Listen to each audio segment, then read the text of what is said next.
They showed. There were so many Israeli flags there. It was unbelievable. Yeah, there was a lot of Israeli flags. Israeli flags, loads of Jews, loads of people recognize the Super center hard line. to call it a Nazi flag with a lot of Israeli flags. The guys from Triggernometry were on Joe Rogan discussing the MSG rally. And I think this illustrates quite well how normal people are not buying the nonsense anymore. These hype up elections. Americans, you do show business in elections better than anyone. I went to that Trump rally. It's one of the greatest shows I've ever seen. You must not have watched MSNBC because it's a Nazi rally.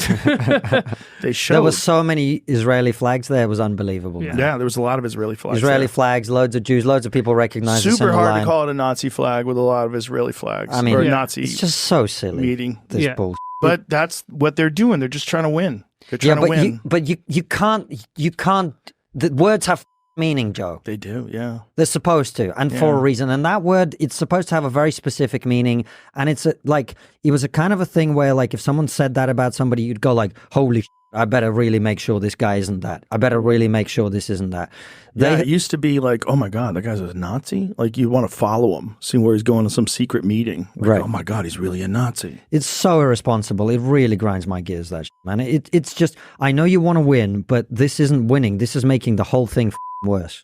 Yeah, it's not good. It's not good. And it also is not good for them because all those mainstream media companies, all the MSNBCs of the world that are doing this kind of you're going to lose more and more credibility. Like, you're already hemorrhaging credibility. This is the reason why the Washington Post, why Jeff Bezos had to make that, write that article. Yeah. So we need more representation of conservative voices. We can't be just endorsing presidents because you all agree to one thing and you want to like educate the world. We're not activists. We're supposed to be journalists. This is the reason why this business is hemorrhaging money and lost amazing amounts of credibility, like stunning. We've never seen a time where more people have lost faith in mainstream news.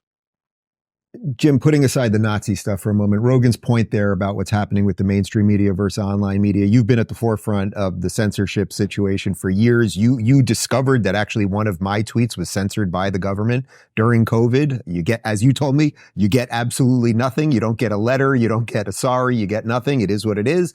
But is that right there exactly a perfect illustration of what's going on here? That three guys who I think were smoking pot, just shooting the are making a hell of a lot more sense than basically anyone on mainstream media at this point.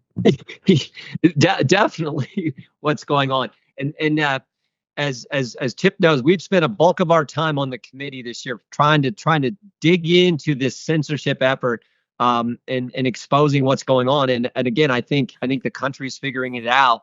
And I think Bezos, to some degree, by him, the Post not endorsing, saying, "Well, wait, we got to establish some level of get back to some level of credibility with the people of this country." So the left. The one thing I would say about this is, though, the left is not only crazy.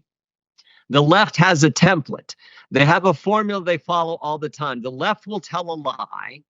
Big media will typically report the lie. Big tech will amplify the lie. And then when we tell the truth, they call us racists or fascists or some other name. And pretty soon our position will be proven true. But by that point, they're on to the next lie. And we're always chasing it. Well, I think that's finally breaking down. The country saying, wait a minute, we don't believe the initial lie you're telling anymore. We don't care what big media does. We don't care what big tech does. And I think that's happening.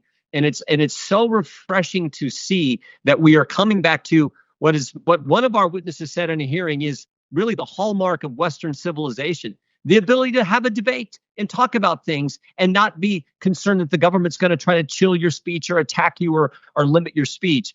It's really refreshing to see.